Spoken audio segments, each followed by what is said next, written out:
تو جیسا کہ میں نے پچھلے ولاگ میں بتایا تھا کہ ہمیں ہو چکی ہیں 2 ہفتوں کی چھٹیاں، جس وجہ سے ہم گھر بیٹھ بیٹھ کے بور ہو چکے تھے بہت زیادہ۔ اور آج کل ہم لوگوں کو صرف 2 ہی کام ہے، کھانا اور سونا۔ اسی چیز کو مد نظر رکھتے ہوئے ہم نے سوچا کہ کیوں نہ گراؤنڈ میں جا کے کچھ کھا لیا جائے، کھیل لیا جائے۔ گھر سے چائے بنائی اور بکالے سے رس پکڑ کے ہم لوگ پہنچ گئے پارک، اور ادھر بیٹھ کے ہم لوگوں نے چائے پی اور رس کھایا۔ بیٹھ کے ہم لوگوں نے تھوڑی دیر باتیں وغیرہ کی اور اتنی دیر میں ہو گیا نماز کا ٹائم۔ کھیلنے والے پروگرام کو اگلے دن پہ ڈال کے ہم لوگ پہنچ گئے گھر۔ نماز پڑھانے کے لیے پہنچ گیا مسجد میں مغرب اور عشاء کی نماز ادا کرنے کے بعد بھائی نے مجھے بتایا کہ آج ہمیں نکاح کی دعوت ہے۔ نکاح پہ جانے کا ہمارا ایک ہی مقصد تھا، وہ آپ لوگوں کو پتہ چل گیا ہوگا۔ اس طرح ہم لوگوں نے جلدی سے کی تیاری اور پہنچ گئے نکاح والے گھر۔ 10 سے 15 منٹ میں ہم ان کے گھر پہنچ گئے تھے، کیونکہ وہ قریب ہی تھا، زیادہ دور نہیں تھا۔ جب ہم لوگ وہاں پہ پہنچے تو بھائی کے دوست دروازے میں کھڑے ہو کے ہمارا انتظار کر رہے تھے۔ میرے بھائی ادھر کی سب سے بڑی مسجد کے امام ہیں، تو اس وجہ سے سارا علاقہ بھائی کی بہت زیادہ عزت کرتا ہے۔ تو ادھر ہم سب لوگوں کے ساتھ ملے اور جا کے بیٹھ گئے مجلس میں۔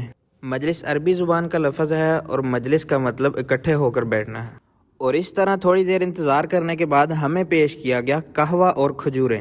سعودی لوگوں کے گھر پہ جب بھی کوئی محفل یا مجلس ہو تو یہ اپنے مہمانوں کو قہوہ اور کھجوریں پیش کرتے ہیں، اور ان کھجوروں کا تو جواب ہی نہیں تھا، کیونکہ ان کھجوروں کے اندر گٹھلی کی جگہ کھویا بھرا ہوا تھا۔ اور اس طرح کھجوروں کا کام تمام کرنے کے بعد آواز آئی روٹی کھل گئی جی، اور اس طرح ہم لوگ پہنچ گئے مندی والے پلیٹر پہ۔ کھانا وغیرہ کھانے کے بعد ہم نے لی اجازت، کیونکہ اب ہمارا وہاں پہ کام ہی کوئی نہیں تھا۔ سعودی لوگ جب بھی کوئی محفل رکھتے ہیں تو یہ ساری رات بیٹھ کے باتیں کرتے رہتے ہیں۔ کھانا وغیرہ ہم لوگوں نے کھا لیا تھا، تو اس کو ہضم کرنے کے لیے ہم لوگ پہنچ گئے تجاری پہ۔ جو لوگ نیوم البدہ میں رہتے ہیں وہ اس بات سے بخوبی واقف ہوں گے کہ البدہ میں شاپنگ کرنے کے لیے بہت کم ہی جگہ ہے، تو اس وجہ سے جن لوگوں نے کچھ زیادہ چیزیں لینی ہوتی ہیں وہ تبوک جاتے ہیں۔ کافی دیر گھومنے کے بعد ہمیں ایک بوٹ پسند آئے۔ بندے کو ہم نے بلایا تو اس سے پوچھا بھائی وڈا نمبر ہے؟ کہتا بھائی وڈا نمبر تو کوئی نہیں آیا۔ میں کہا ٹھیک ہے پھر، اللہ حافظ۔